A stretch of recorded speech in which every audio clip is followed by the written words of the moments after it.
And swarthy mariners from alien strands stare at the red horizon, for their eyes behold a beacon burn on evening skies, as fed with sanguine oils at touch of night.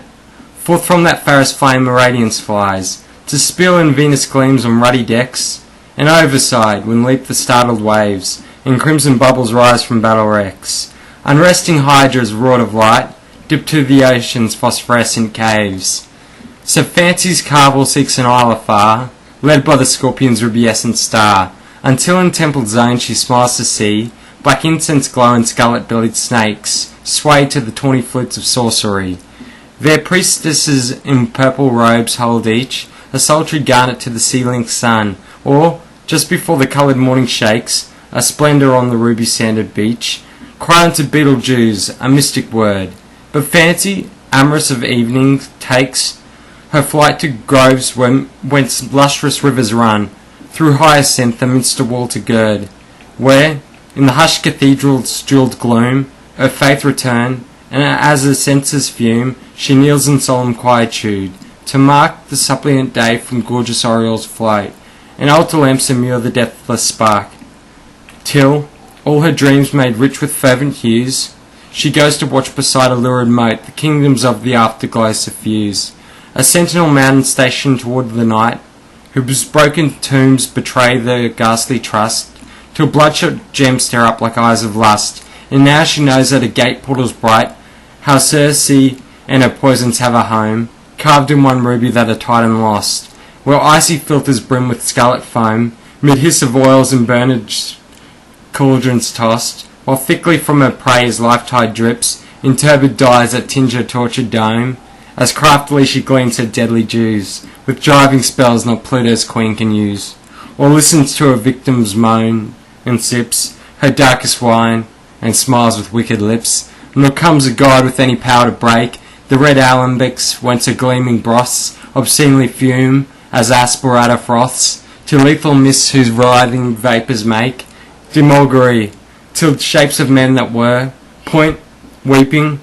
at tremendous dooms to be, when pillared pomps and thrones supreme shall stir, unstable as the foam dreams of the sea. But fancy still is fugitive, and turns to caverns where a demon altar burns, and Satan, yawning on his brazen seat, fondles the screaming things his fiends have flayed. Ere Lilith come his indolence to greet, who leads from hell his whitest queens arrayed, in chains so heated at their master's fire, that one you damned had thought their bright attire indeed would coral till the dazzling dance, so terribly that brilliance shall enhance. But fancy is unsatisfied, and soon she seeks the silence of a vaster night, where powers of wizardry, with faltering sight, when as the hours creep farthest from the noon, seek by the glowworm's lantern cold and dull a crimson spider hidden in a skull, or search for mottled vines with berries white, where waters mutter to the gibbous moon. There clothed in cerements of malignant light, a sick enchantress scans the dark to curse, beside a cauldron vexed with harlot's blood,